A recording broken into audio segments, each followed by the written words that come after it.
Hello and welcome to episode 20 of our Orghellovar campaign. In the last episode, we went on a little adventure and traveled around and tried to discover how Kenor and Bulwar made their glass in order to help perfect our own. And of course, while their glass is not as good as ours, we did discover some secrets that they had that we didn't know, and now hopefully we're going to use that to perfect our glass production. Now, I don't know if that's going to come through another random like pulse event, or if I have to keep going down the mission tree. I mean, obviously either way, I'm going to keep going down the mission tree, but we may just have to wait a little bit for that. Another thing that happened is we started our research, our artificery research. The first thing that we got was vendorless stalls, which could give us 10% trade efficiency, but we don't have enough artificer capacity to do that. Today, we do need to keep on going down our mission tree here. And I think the first one is we need to own... Oh, all provinces in the Krathenor area need to be owned by Ovdal Tungr, which means we do have to give up Gem Isle, unfortunately, to our vassal. Well, that's okay. Let's go ahead and hand that over to them. There we go. They own that now. So that completes that portion of the mission tree. And now all we need to do is get 300 Diplo power. So we can save that up. We also need to develop all of these highlighted provinces down here up to 11 development. They need to have a manufactory and a workshop or a temple. And then Gorbarat itself needs to be at dig level 5. Now I think what I was doing was developing this to get up to 50 development. That way I could dig through it. So let's go ahead and go to the hold digging operations, and in Gorbarad we will start that. I think I might have called this Ovdal Tungr. I've just realized this. Gorbarad. If I said something else, this is Gorbarad. And then we also want to do Ovdal Tungr. We'll just take another loan. It's fine. And then we will keep on going. We are doing an expedition right now. I thought we were doing an expedition. Weren't we? I guess we completed it. Okay, cool. So this one is up here, Dwarvad 13. Let's go ahead and prepare it. Hold on, did that just say... Oh, it tells you the danger level and the length right here. Oh, okay, that's nice. I didn't notice that before. It's short and it's copper length danger. Estimated loot is literally 0. So we will just send 10,000 troops up there. We'll just build another 10,000 troops. And it'll be super easy. We do need to get some money though, so we will wait for that. End of the trip. There we go. There's the end of the glass trip. So our investigators have come together to summarize the results of our research into Halan's other glassworkers. As expected, we found no improvements or insights that will directly benefit us, as our artisans are simply too practiced in their craft. However, we did learn more about what makes their glasswork so prosperous despite their inferior craftsmanship. The Bulwari emphasized knowledge sharing and learning between craftsmen, and were particularly receptive both to ours and our ancestors' assistance with glassmaking. This attitude is sorely needed within our nation, as our glassworks have long since broken down into conglomerates rather than our finest glassworkers working with each other and are less talented. They compete and vie with each other for prestige and wealth. This appears to be an affliction mostly limited to our dwarven artisans, as our gnomish scientists are quite fanatical about cataloging and sharing knowledge, having already produced a compendium of our finest inventions. If this fervor could be channeled into glassmaking and our own artisans could be swept up into it, perhaps we could foster more cooperation within Orghellovar. So we obtain new missions, gain 10 prestige, and 250 monies. And it opens up more of our mission tree. So, no own province. It's producing glass and its base production less than 20. Wow. Okay, it really wants us to produce some glass. Then this one, any own province that produces glass has 40 base production. We have money and a natural scientist, so that's from our capital. Ask anyone in Halan and they will tell you what glass is. It's transparent, it's fragile, and if you pay a little extra, it can come in different colors. However, we should not limit ourselves to this perspective. Our own research has shown this material has a wealth of untapped potential. Our scientists, under the guidance of the Enlightened 10, must re-examine the very nature of glass from first principles, and use this understanding as the bedrock for all future research. What is glass? Under the guidance of the Enlightened 10, Thargris Flamax is granted a sizable sum and some of our best gnomish scientists to make use of all our recent scientific breakthroughs and discover what exactly glass is. Today, he has presented his findings to the council. He has discovered that there is much more variation in glass than we thought. Although most glass is made of the same primary material, silica, there is great variation in the structure and even visual similar glass. There are also many impurities in the glass we produce, even in pieces we thought to be near perfect. He also studied a range of naturally occurring glass and discovered other similarities, claiming that even volcanic obsidian shares some properties with ordinary glass. With this research, he has made several breakthroughs that will directly affect how we produce glass. How many times are they going to make me say glass? In this study of silica, he determined that different types of sand will produce different glass. Many artisans believe that any sand could be used to produce identical glass with varying effort, and thus no provisions were made to standardize what sand is used in our glassworks. Upon analyzing sand from Bahar and from the Dame's Head, he discovered that though they are both comprised mostly of silica, they each have different levels of impurities that cannot be removed by simple sifting and filtering. These are the cause of much of the variation between regional glass. He also identified some inexpensive materials which can be added while heating to remove many of these impurities, as well as some that improve other properties like the tensile strength or corrosion resistance. With this revelation, we can produce better specialized glass for different uses. No longer will we use the same method to produce glass for a window and glass for a heating flask. Thargus Flameaxe also examined the processes used in our glassworks with his new knowledge of the structure of glass. Ordinarily, glassworkers lay molten glass to cool on great sheets of solid iron. Glass cooled this way is often uneven and always blemishes on the side touching the iron, and so must be polished after the cooling is complete, wasting both time and material.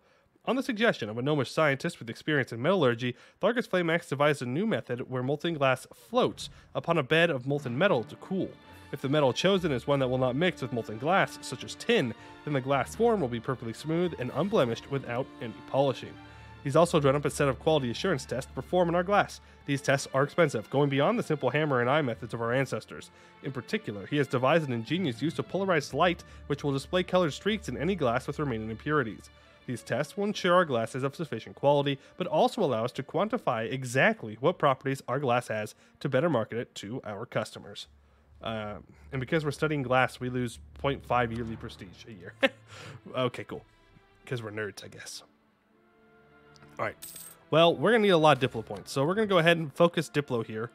And we currently have -3 from our Diplo relations. So what I'm actually going to do, I'm going to say, hey, Emmacost, thanks for everything you've done for me. I'm going to enforce my religion on you, and then I'm going to release them. Funny. So we now have a ancestor worship Anbennar cost. Very cursed, but very, very funny. So that solves one of our diplomatic relations issues. I don't need Moonhaven as an ally anymore. And I don't need Bisan as an ally anymore. And I don't need Telem as an ally anymore. So we'll get rid of all of them. I guess I could have kept Amon cost, but honestly, their value to me is done. All right, so that means that we should be making 13 now with a focus with level 5. That's about as much as we're going to get till we can re-elect again. Massive shaft has been damaged? Oh, no. I forgot to move my troops up. Okay, my bad. Freedom of the press? No. I'm sorry. Then let's go ahead and build 10 troops here. That way we can do the next one. Virkos Gomdir, hold specialization. All right, we will go for Metropolis. Beautiful. That gives it more goods produced, more local tax, and national tax as well. Elves block progress. Where? Because if it's nowhere important, then I don't really care. Yeah, I don't really care. It's glass, though. So actually, I do care. We'll just pay it. We will continue to convert things at the same time. Venturers refuse to hand artifacts to the artificers. I want the artificers to be better off. It's actually super important that happens. Trade company trouble? Yeah, I'll pay the points, whatever. Wretched Skull? Wretched Skull. I just got a CB on someone. Oh, dang it. My ally took Ernet Veer. That's okay. That's okay. You can't have everything, right? Oh, you got released. Cool. Well, let's go get him, boys. We can finally get this mithril hold under our control. Something that I've wanted to do for a while. Just haven't gotten around to it because of truces and whatnot, but now we can. And then once all that is sieged down, then it will be ours, and then we can go and do the super short expedition. We'll literally just give them supplies, and that's it. Like, there's no guarantee that we get literally any loot at all. All right, let's take this. Thank you very much. And I believe I need to build a spy network on you. Yep, in order to take out your last province. All right, we have a new government reform. Now, people have been saying that I have a government reform that will outweigh, they'll like even out my my debuffs from the what's it called? From the Horde Curse, where I got -10. I don't know why I'm looking here. I don't think it's in here. But if I go to goods produced, I think it is. I think it was goods produced that I got a negative in. Where are you? Oh boy, I don't know where it is, but I think it's minus goods produced. And I've already chosen the government reform that gives me +5, which is right here. Now, and I looked through to try and see if I could get like +10%, but I'm not finding +10%. So if I'm still somehow missing it, my bad. But like I looked through these and I didn't see them unless it's on a different level. Because I only kind of looked at the level with all of the economic stuff. Either way, though, I think it's fine. I think it's fine. We have the dev cost. I'd rather have the -5% dev cost than the +5 goods produced, I think, because we're doing fine on money. But we have unlocked level 9, so we can get admin possible policy, diplo and military possible policies, principle of enlightenment. We can get -10 years of separatism. We can get less reform progress, but cheaper re-election costs and cheaper advisors. Or we can lose 0.5 yearly program tradition, but we gain 5 when we win a war. I think we just go for military policies. I mean, actually, we already have plenty of policies due to our national ideas. But, like, the other ones don't seem too tempting to me. I guess years of separatism is fine. Defense principles, military possible policies. Yeah. No, I'm just going to take defense policies. It's fine. It's fine. I believe tech is up soon. Yeah, so I will not take that. We'll pay off this debt. And I know we need to save up money in order to build the dam. I know. There are many things that I need to do, including choosing a rival. And I choose Buvari, because I hate Buvari. All right, new trading policy. Since the day we bought Ovdal Tungr, they have become more and more politically and economically integrated into our nation. While the port itself is a huge boon for our commerce, allowing the whole to continue operating under a separate government is becoming pointless and burdensome. We should enact a new trade policy that fully integrates the Hold's territories into our state and manage the port directly. For many years, we have deepened our political and economic ties with our fellow Hold of Ovdal Tungr. It's become increasingly clear that for the most efficient management of our country, it would be best to take more direct control over our client state's territories. While some in Ovdal Tungr have voiced complaints, they have been allayed with the reassurances that their essential role in shipbuilding and oceanic trade will continue to guarantee their prosperity and prominence. These are not just idle promises. Now that we are directly administering our Bahari territories, we can focus our commercial efforts towards dominating trade in Bulwar and beyond. The goods and merchants of 1,000 surface countries will flow through Orghellovar and will arrive through Ovdal Tungr, our greatest port. We use 2 diplo per unit of development in each integrated vassal. Oh? Oh, so we're just going to integrate. Oh, we're going to have -999 diplo probably. Yeah. That would do it, but you know what? Worth. Absolutely worth. We no longer have strong duchies either, because now we don't have anyone. Okay, well, cool. That not actually cool. If I would have known that I wouldn't have gotten rid of ambit costs. It's much easier just to do this. Whatever. All right, so we're going to state all this up, and I guess we got Gym Isle back, so that's a positive. Looks like we have some heavy ships going on here. Let's go ahead and bring all boats into Ovdal Tungr, just so I can keep track of them. And let's take a look at our military. So we are over our naval force limit. I don't care. Go ahead, delete the horses here. As for our forts, we probably want some forts along this coastline to deal with devastation. Yeah, see, we do have some devastation around here. Though that should be getting removed by this. So if I build a fort here in Azgasel Azka, then it'll get everything except for this little island. But that's okay. Honestly, we'll have to develop it. I don't want to get rid of any of the buildings. And just to double check here, we should accept Krathanori culture, but that's not going to be for a while. A long while. All right, and we are over our governing capacity by quite a bit. So let's go ahead and build a bunch of these up. That will, at the very least, help. There we go. How much crown land do I have? I have 36, so I could go to... Ooh, actually, hold on. Evoco Scomdeer. Let's build that temple up. I want to summon the diet, so that way I can revoke something from the burgers. Oh, Massive Shaft is full of gold. Okay. Love it. Love gold. Gold is good. All right, Expeditionary Party. Where are you? Am I in the right spot? Yeah. Start preparations. Send manpower. Send 10,000 men. Go back. Prepare supplies. Buy them.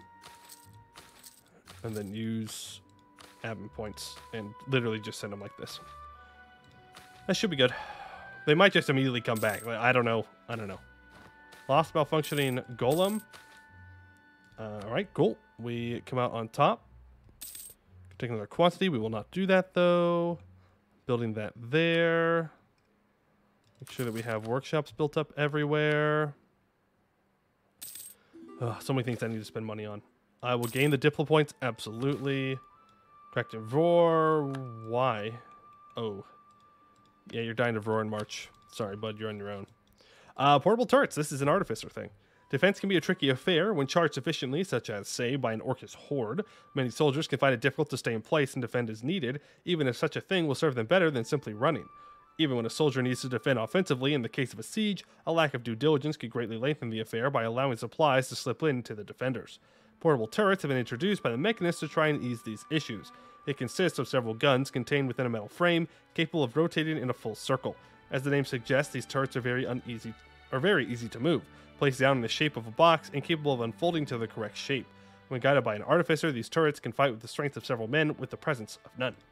Eureka! Now I believe this gives us siege ability. Yep, siege ability plus 10%, and you take minus 20% shock damage received. Very, very strong. Very, very strong. Unfortunately, we're not going to be able to start another research right now because we do not have the Diplo points. That is well beyond our reach for the moment. Well beyond our reach. Jadari, okay. You want sailors? Segdir? Sure. There's 30 sailors. Have fun with that. We'll go ahead and we'll summon the diet here. We can build another temple. That's fine. And then let's get rid of something that gives them so much influence. No. I want to get rid of... Where are you? Exclusive trade rights? Is that what it is? I think that's the one that gives them the autonomy in my holds. Yeah, it's definitely this one. It's definitely this one. So we're going to go ahead and get rid of that from them. They don't need to have that. And I would like... Yeah, there's the expedition. They barely got anything. We'll pay them in full and let them rest. So we are sitting at max manpower right now. I'm going to save my money. I'm going to save it. I'm going to save it. We're just going to sit here. And we're going to drill. Okay? Just going to sit here. We're going to drill. It's going to be great. Going to be great. Now, what other missions can we kind of look to while we're saving up for the dam? Okay, well, make sure I'm converting things. Eliza, trade dispute, whatever. So Gorbarad, I mean, that's just developing things. Cobalt mines, developing things. Yeah, we need a lot of Diplo points. A lot of Diplo points. That's literally the main thing that's holding us back right now. Diplo points and time, but I mean, time is whatever. We just wait. But the Diplo points, well, I guess we also have to wait. Divolclon is in it's going to be in a war here in a moment. Let's go ahead and make that. We'll send you up just so you can occupy it.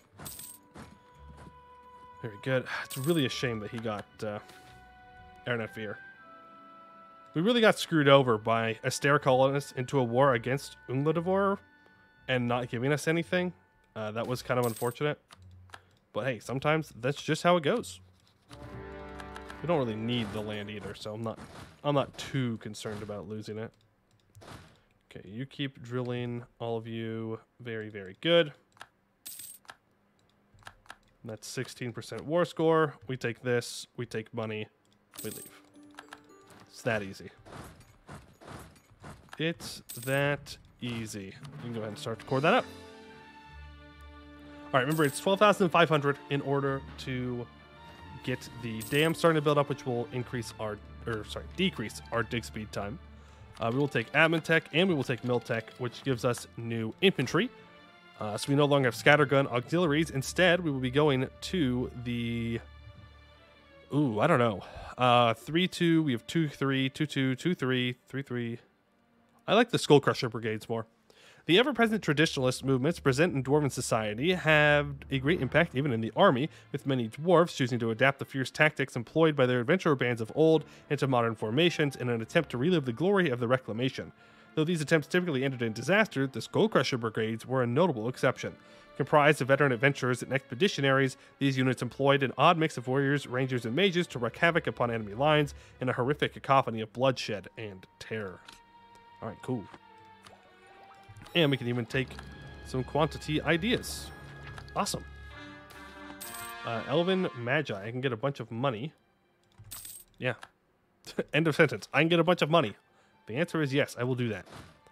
I like having money. Stop drilling, do with that. Ancestral statue? Money, thank you. Doesn't really matter what it is, I just want the money. You gonna go get them? Oh, they were waiting for full morale. Okay. Well, fair enough, I guess. Fair enough. I'm gonna want to build a fort here, and I'm gonna need to upgrade all of my forts to level 6. And I think I should probably build some forts out here, maybe. I'm not entirely sure about that one, though. Alright, there is an expedition here, so we're going to make a move for it. Now I have this gold here, which is super nice. Oh, and I never fixed my problems, because I was going to go to the cartels. I was going to give them land rights. Yeah, let's do that. And the adventurers, I will also give you ennoblement of adventurers, and I will revoke land to get back up over 30%. And that should, yeah, give us just enough governing capacity. Just enough. All right, orcs flee from country. Okay, that's fine. And that should mean that we can almost build the Great Dam. Nope, you cannot have money. Sorry. All right, the Great Dam. The Jorkat Lake's unique geography allows us an immense opportunity to the construction of a gigantesque dam that could power our entire empire. The Harpy Lynn Dam. The blueprints are done, and we can start the construction of the beauty that will be the Harpy Lynn Dam. So the Harpy Lynn Dam, you can build up in this province right here, if you're in Yellen, and essentially you just turn this whole area into a big old lake, and you can get a lot of power out of it. So it costs 12,500 crowns, 100 admin points, and until the end of the game it gets this, but whatever. Go ahead and pursue the construction. Ooh, I don't know if I can be building this at the same time. Well, guess we're about to find out. And we'll try and get the money for this, but I don't think we will. I don't really want the mage. I guess actually we do kind of want to kill the mages, huh? Yeah, I mean, we're an artificer nation, so gutting the mages and possibly getting rid of them seems like an okay idea. But I would need to lower their influence quite a bit.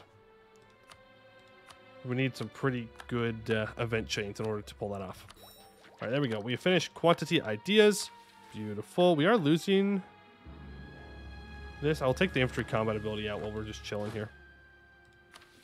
I get a free policy in admin, so land force limit and land maintenance modifier. Beautiful. Okay, we can continue to convert things and let some time pass. We're almost out of the Diplo power hole that we found ourselves in. And now we can start the process of upgrading all of our fortifications. Yep, you need to be upgraded. Remember, holds are always the priority. Unless they're digging, then there's really not much I can do about it. Holds and then potential entrances into the Serpent Spine. We got a hold down here, actually. Make sure we get that one as well. Obviously, we're going to upgrade all of them. But want to make sure that the important spots are protected first. Wretched Skull. Okay, so you can deal with this. And you can stop drilling and deal with this. Awesome. Now we are going to need to repair this hold at some point, but again, that's going to cost Diplo points. There's really not much we can do without them. And the reason why I'm not like going crazy and starting to conquer things right now is it doesn't really do much for us, number one. And number two, it would cost Diplo points to take provinces I don't have a claim on, and I don't want to do that. Ovdal Tungr can now be specialized. So we can choose Foundry or Military. I like Foundry for local goods produced. But the yearly armor professionalism could be nice. I won't lie. Oh, it's the Jad. It's a 68 development Jad province. Gross. You know what? Let's go for military infrastructure. Get that yearly professionalism going. It is pretty nice to have. I will not lie. Hey, look at that. Positive diplo points. Now, you know, I got to spend them all. Everywhere. I think I need to develop the cobalt mines. How much do I need here? Can I get this mission done? 15 base production. 15 base production. Okay. Well, it'll get there. It'll get there. What? Ah. Well, hey. At least we have an excuse to go take their land now. I suppose that's something. But yeah, all the dwarves want the Harpy province. Which, like, I get it. I get it. But man, I wish there was a way that we could avoid that. It really doesn't make sense that these guys here are breaking their alliance because they want this province outside the Serpent Spine. You know? It's like, well, like, that doesn't really make sense in my mind. But hey, what do I know? And let's spend our time improving with our allies. Just to make sure that they stay friendly with us. All right, Shastun Deer is also ready to be specialized. I think we go for Foundry here, though. Go for Foundry here. Get the money out of it. All right, we're dealing with all that. We could get some Inno, but we don't need Inno. Instead, we can develop, or at least help in the development process of things. There we go. Go ahead and expand infrastructure here. Very good, very good. Tell me that I can probably upgrade this, I would assume. Yeah, well, first, let's get all these forts upgraded. Definitely the most important thing to me right now. And we're going to have to expand our fortifications now. So you need to have a fort. You need to have a fort. I would like you to have a fort as well. Because if we're going to have a possible war up here, I want to make sure that it is well defended. We'll put a fort here. Make sure we upgrade that one.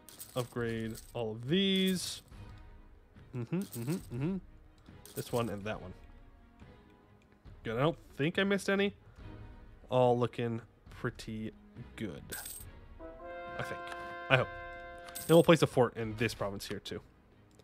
There's Gorbarad. Another bit down. What dig level are you right now? Dig level 3. Okay, well, we've got to keep going down. So we're going to get you up to here. We have to be careful. We have to make sure that this gets up to 20, remember, for another one of our missions. Let's go to the mages. First, let's go to artificery and continue our research. Mages, I want to cast aid constructions. Doesn't matter how much it costs. Go ahead and do it. And we want to dig out Gorbarad to the next level. All right, cool. We're looking good. We're looking good. And it looks like our, person who broke their alliance with us because they wanted the damn province is going to get rolled by Vornmarch. And I have to admit, I don't really feel bad about that. What I do feel bad about is that this is the Gerwick dynasty, which is the dynasty of Goed. So there is a chance that Goed gets a personal union over Vornmarch, which is a terrifying prospect. A very terrifying prospect. Not that we have a border with them, but just the fact that if Goed gets too strong, they may try and get more involved in things. And I would rather that not happen. Okay, you actually still can't drill. You've got to deal with this stuff. You, on the other hand, can drill. Ibovar, what are you doing here? You are allied to Vornmarch. Okay, well, I suppose that makes sense then. Why you were around here. Right, Orcish majority flees, goblins flee, and the first stage of the Harpyland Dam is completed. You'll never guess what we have to do now. The same thing. We need another 12,500 monies. All right, fair enough. This needed to get up to 15, I believe it was. There we go. And that completes restructure the cobalt mines. Well, we must strive to build a brighter future. To neglect our past is to neglect our own identity. We are cobalt dwarves, and yet, though the great cobalt mine of Orghellovar is functional, it is beginning to show its age. To ensure it continues to yield sufficient supplies of cobalt in the future, we should apply everything we have learnt thus far and bring the machinery and organization of the mine up to our modern standards. We lose 450 crowns, but we gain +1 local goods produced. Okay, and now we are just working on getting Gorbarad to dig a little deeper. Alright, you can drill. Keep drilling. It's fine. We're going to keep an eye up here in case something gets released and we can jump on it. Trolls? Where do I have trolls? Why do I have trolls? I don't. Oh, troll refugees from Voron March. Sure. I mean, if I can get the trolls into our capital, it would be good. Because then we can get, I think they give construction cost reduction, like, or not cost, time, which is a very useful thing to have. Gowed. Really? Was that necessary? Man, they're just dunking on them. They're just absolutely dunking on them. They called in all their allies for that war. Well, I'm glad that I didn't get called in, because I would have said no. I would not be defending you on that one. No shot. No way. All right, we have another expedition here. It is long length and danger level of copper. We'll go ahead and we will get that ready to rock and roll. But we are out of time for today. Not a lot of action, but a lot of missions completed. And we at least started on the dam. So that is two very good things. We also integrated our vassal for a bunch of diplo power, which is also super nice. And next time, hopefully, we're able to get Gorbarad to dig level 5, or at least get it very, very close. And then we have to focus on developing all of our glass, which honestly shouldn't be too big of a deal. I believe we only own 4 glass provinces. Yeah, 1, 2, 3, 4. So it won't be as bad as I thought it will be, but it still will be quite a bit of points, especially for these ones outside the Serpent Spine. But that is going to do it for today. I'd like to thank you all for watching, and I hope to see you in the next one.